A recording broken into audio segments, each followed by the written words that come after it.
Welcome to the Rotary Club of Jonesboro. Okay, Mark Morrow will introduce our program today. No applause, just throw money. It's all good. It is my esteemed pleasure today to introduce to you one of my good friends, Izzy Baughn.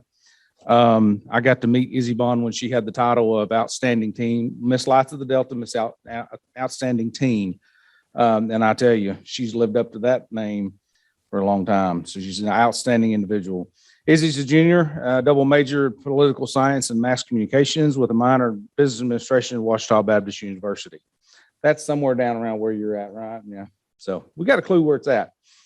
During her time at OBU, she's served as the director of special events for the Ouachita Student Foundation, which provides over $100,000 in scholarships for peers to maintain their ability to graduate from Ouachita.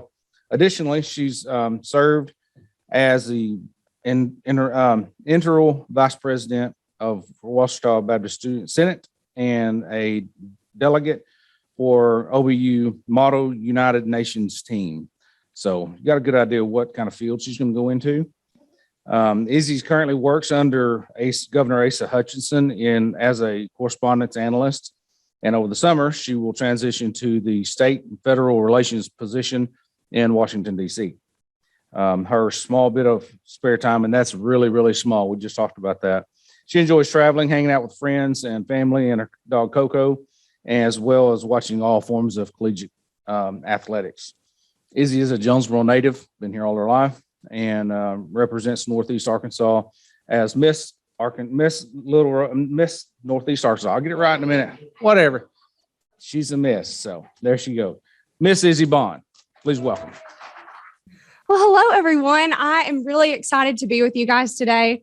I think we counted it up, and this is year 5 that I've got to spend coming back to your Rotary Club and just getting to share a little bit of my heart, my passions, my dreams, and why I do what I do. And so thank you guys for welcoming me once again. And Mark, thank you as always for having me. I do have some slides, so let's see if I can work this clicker. Okay, there we go. Perfect.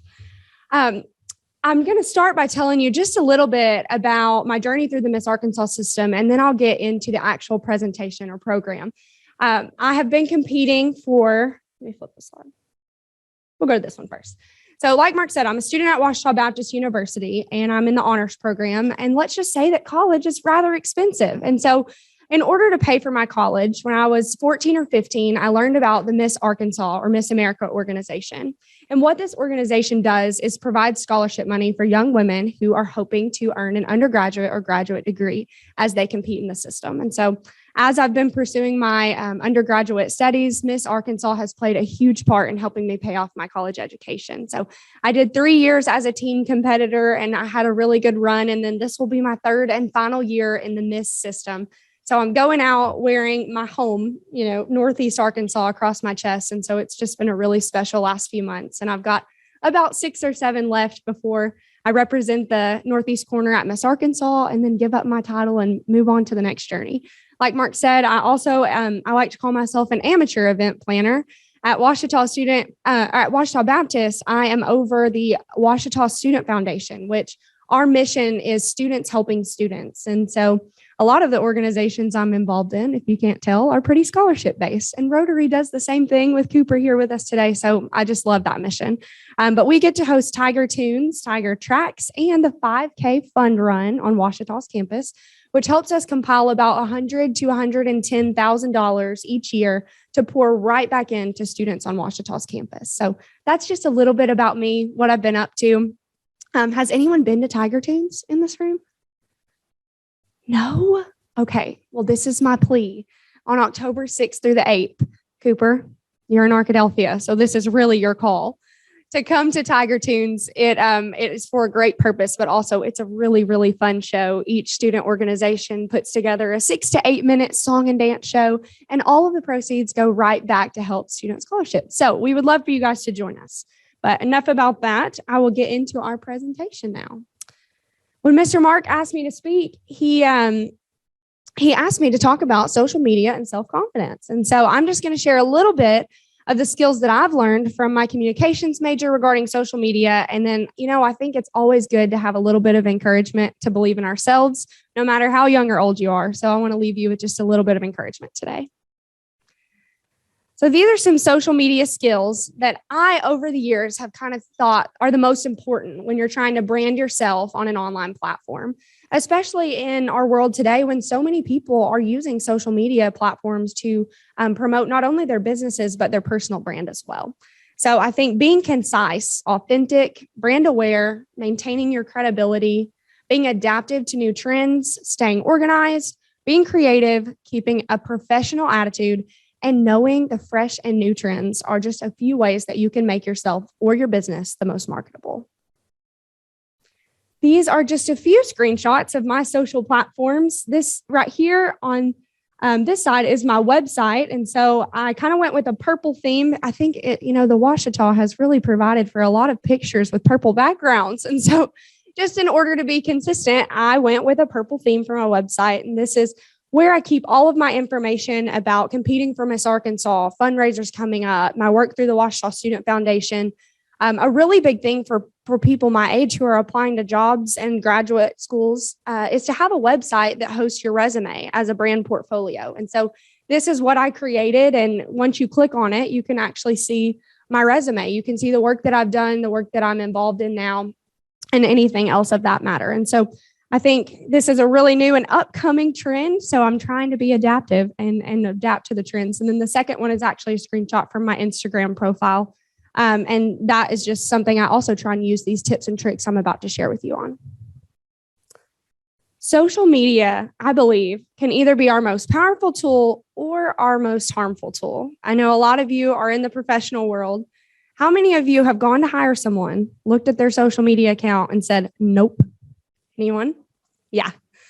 So when I'm talking to junior high and high school kids, I don't think they realize that those dang Snapchats, they may say 10 seconds, but they last forever. And so a big thing that I've tried to implement with my younger school children is just to be social media aware. Know your audience, know what you're posting, and try and market yourself in the way that you want your future employer, your grandma, your mom, whoever it may be that means a lot to you. Post the things that you would want them to also see. And for you guys, I think being aware is still just as important because sometimes our words on social media can be completely misconstrued. With over 48% of our world's population, so that's right at 3.78 billion people using social platforms, and the majority of those on Facebook, this gives us a large platform to share not only our dreams and ideas, but to share our goals and to share things that we're passionate about, whether that be a social cause, whether it be posting your family. This is a really large platform for you to be able to share your heart and your story. And so my first point is to just be social media aware. The second is to be adaptive. There are a lot of new trends, and I myself struggle to keep up with them sometimes. And so I know that it's really hard for people to adapt to the new social media trends. But I like to take about 10 minutes each day and just see, there are YouTube videos. Any YouTubers out here? I learn off YouTube. I'm trying to learn the piano right now. It's not going well, but hopefully I'll get better in the next few weeks. But I use some YouTube videos and they actually teach you just the basics of social media, the new trends. You can literally get on there and type on new social media trends. And the first one that pops up, or the second one, each time, it's almost always the first or second, is like a 10-minute video explaining that week's newest Instagram, Facebook, TikTok, Twitter, LinkedIn, whatever it may be. All of the trends are compiled into one video. And so if you're trying to keep yourself up to the trends, that is a really easy way that you can be involved.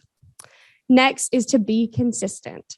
I think this is one of the most important ones. A lot of you are in the professional world, and so your businesses, you need to have a consistent brand. And when you promote this brand, it's the same logo, maybe it's the same color palette or the same font you're using. But when people see those consistent characteristics, they start to associate it with the brand that you're working for or the brand that you hope to represent. And so one of my biggest tips is it's often overlooked, but it is very, very important to maintain consistency. And just like I mentioned, a few of the easiest ways to do that are by using one clear logo, by using one or two fonts that work well with each other, and by picking a color scheme that will go well with your social media content. Next is to be interactive. This is something I'm actually just learning, but social media was described to me as a two-way street. Oftentimes, we view social media as just a platform to post on, not really to interact on, just to get your message out there, hope people show up to your event, hope people come to Rotary, whatever it may be. You just post it so that they know about it. But one of the most key and influential characteristics of social media these days is the interactive quality and content that it provides for you. So content posted means just as much as content interacted with on social platforms. So I just encourage you to be aware that a lot of people are on social media and you have a large voice if you choose to use it. To be adaptive to the new trends coming up, to stay consistent in your brand management, and to interact with accounts that maybe go along with your mission, or to interact with accounts that you find interesting. So I'll get my clicker back. There we go. The next point is self-confidence. I asked a few people who I work with in the governor's office, who I go to school with, a few of my peers, what is self-confidence? And these are the 4 definitions that I got from some of the people I'm closest to. The first one, a feeling of trust in your ability, qualities, and judgment. The second one, believing in yourself when no one else does. The third, knowing what you bring to the table and not standing down when asked to bring it. And number 4, the attitude you have about your own skills. So these are people ages 16 all the way up to age 65 who gave me these answers. I think what's so cool about them is that they each require you to believe in yourself and your ability. So we'll talk a little bit about self-confidence. Tools to boost your confidence.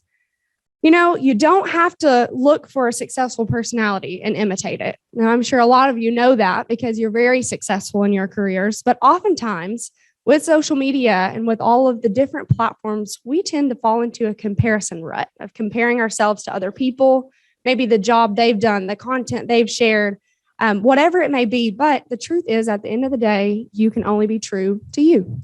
So the day we lose our love of learning, I like to believe, is the day that we stand in our own path of growth. So whatever this looks like for you, whether it's grabbing a book, an article, or a wise friend, just sit down and take some time to learn and listen. Mark and I spoke about this morning. I'm not good at free time. When I sit still or sit idle, anxiety really kicks in for me. So I'm not really good at this whole, sitting down and taking time to just breathe for a second. So this is the one I'm really focusing on right now, is just to take some time to learn and listen and be present. The second thing is to take time for yourself. We live in a world where mental health has entered the forefront of many of our conversations.